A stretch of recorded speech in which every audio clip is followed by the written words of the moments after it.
and welcome to my little Wren studio. Follow me.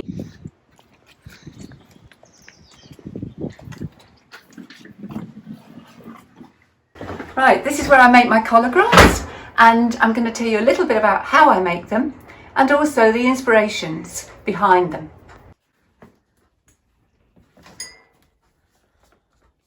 This is the very first collograph that I made about 30 years ago, and as you can see it's still very robust and in good shape. The card that I've used is only about 4mm thick, but it's made of lots and lots of layers of compressed paper.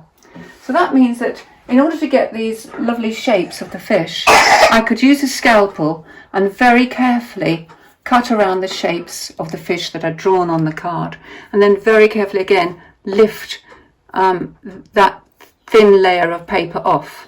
And because that exposes a kind of slightly rough texture, when inked up, that area will be very dark.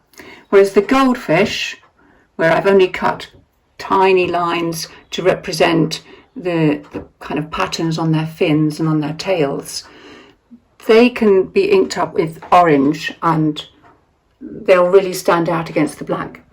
I've also used string here, which I've just stuck on with PVA. As I said, this was my very first collograph that I was really pleased with, but the trouble was that inking it up took me hours because I was sort of inking up in black, wiping away from the goldfish because I wanted them golden, and so on. It took absolutely ages, so I had to find a way of improving my printmaking. So I moved on from trying to ink up all the colours just using one collograph to creating two collographs with the same image on but treated in different ways, because on the black one I wanted to show all the information, so all the houses, the rocket, the hills in Northumberland, the River Tyne, and how it flows into the robes here of the Buddha. On this one, the yellow card, I wanted just to have the lights and the colour. So you can see that's quite different from this card here. It's quite simple. This one's very complicated, but it's all in black, so when I ink it up it's going to be easy. The reason why I did the Buddha on the Tyne was because every night when I came home from work I went over Bensham Bank and Gateshead, and this is the view that I saw in front of me. The Dunstan Stays, the River Tyne, in the distance the houses climbing up the hills of Dunstan and Blaydon. And I wanted to say something about that. And at the time my daughter was travelling in Thailand.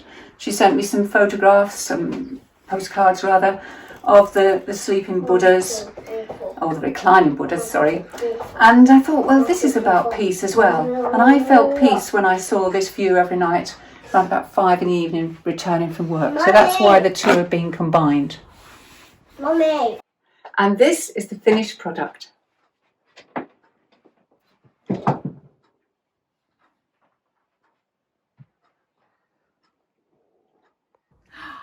Wow, look what you've done, Eddie. Lovely. And can you do this picture as well? Oh, beautiful. In this collograph, I want to say a little bit about the industrial past of the northeast. So here we can see the chimneys that used to be a part of Consett, the steelworks. Here the derelict mine works, and over here some quarrying. And of course where the people lived, the rows and rows of terraced houses and cottages. The Tyne with the river, with the bridge over it, and then something a bit more modern, the Western Bypass going around the new metro centre. And then things changing because the steelworks are no more, the mining is no more, and jobs are now short in the northeast. So people are changing. Woman going out to work here, perhaps planting a tree, new life. The man out of work, looking after the children. So it's just an idea of mine, of how I see people are changing after the industrial past. Like a cup of tea, Jules?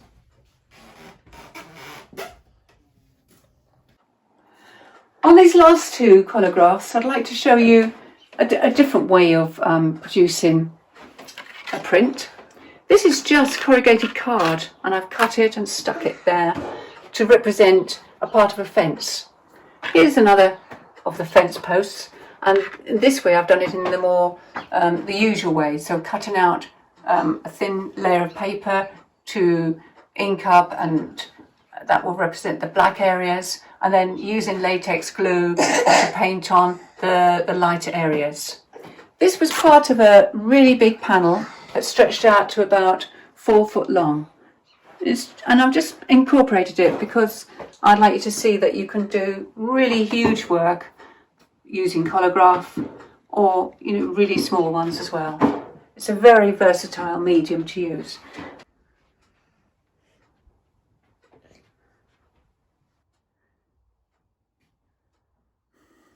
Who did that?